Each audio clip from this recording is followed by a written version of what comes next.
You look beautiful. You're biased. My name's Pistol. I am president of local chapter of Guardian Bells, here in the Magnolia chapter. Thank y'all all for coming out today. We want to say a special thank you to Hog Heaven. They have been wonderful to work with and been so very generous to us for this event. And thank y'all for coming out, because if you hadn't been here, this would have been a total disaster. So we're also doing a benefit for the Domestic Abuse Family Shelter here in Laurel. We have a couple of folks that are going to come up and say a few words. First one is a longtime friend of mine. We won't talk about how many years ago, Priscilla. A lot. About 20. But Deputy Priscilla Pitts is the domestic, what's your title, Priscilla? I'll do it. That's all right. She's with the Sheriff's Department. She's going to say a few words. We also have Jason from the Domestic Abuse Family Shelter. He's also going to say a few words. So y'all please give him a few minutes of your attention.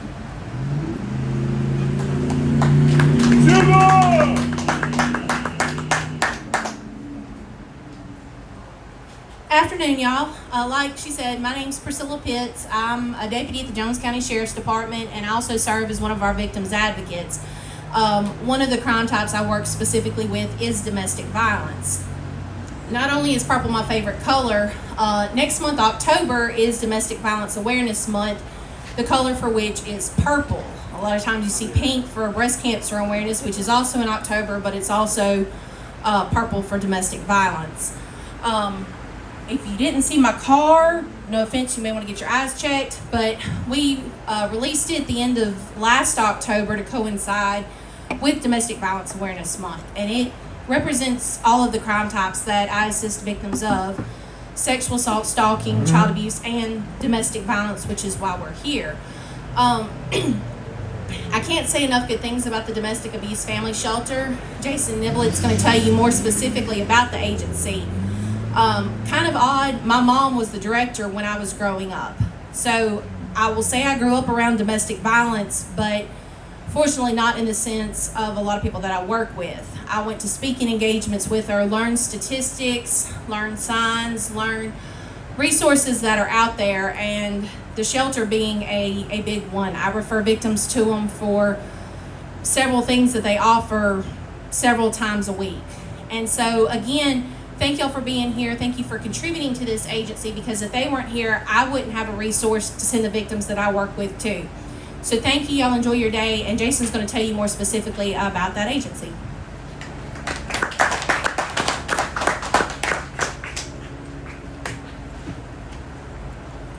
I just want to tell everybody thank you so much for coming out today and supporting. Speak into the microphone, my friend. Can you hear? Is that better? All right. I just want to tell everybody thanks for coming out today and supporting DAFS and Camp Hope. Both of these are just great organizations. Domestic Abuse Family Shelter, our office is in downtown Laurel, right in the middle of all the construction mess and everything. But we've got a shelter in Laurel and a shelter in Hattiesburg. We cover 11 counties. Basically, we go from Leakesville to Bay Springs and Raleigh, and Bassfield and Prentice all the way to State Line, and then we have to cover Hattiesburg, Laurel, Columbia, so our just coverage area is just huge. We just took a $340,000 hit in grants over the past year, and when your budget is right at $1 million, that sounds like a lot of money, but when you cover a territory that big and you take a $300,000 hit, events like this is what keeps us going. Our shelters stay full. We're one of the only shelters in the South and the only shelter in Mississippi that welcomes male victims and pets to come with their families. 62% of victims will not leave a pet behind because they know the pet will be injured or killed or whatever. And so we have our own dog park, we have a cat room with towers, or the pets can stay in the rooms with them. I did mention male victims. We live in the South. I mean, how many of you guys are military and law enforcement families? I know that my dad and mom and both grandfathers are all military folks, and people are like, how can a guy be a victim? An example of that is we had during COVID, just at the end of it, about a year ago, we had a father and a daughter and a dog come into shelter. He was one of those good guys that the wife was just beating the heck out of him all the time, and he would not hit back. He would not respond. So basically, she kept threatening to call the cops, and we knew unless Priscilla was there, one of the gentlemen that she's trained, well, chances are he'd be the one going to jail. He didn't have any family to go to. His job didn't pay well enough, and so he and the daughter and the dog came into emergency shelter for about a week until he could get on his own 2 feet and get away from here and go move in with his parents and stuff. So he's a male victim. 1 in 7 men will be victims. 1 in 4 women will be victims. All of our services are completely free. We offer the emergency shelter. We offer legal assistance. We have somebody on our staff that will go to court with people for custody hearings or criminal hearings or whatever they need assistance with. We have a counselor that can help with PTSD and therapy and all that good stuff.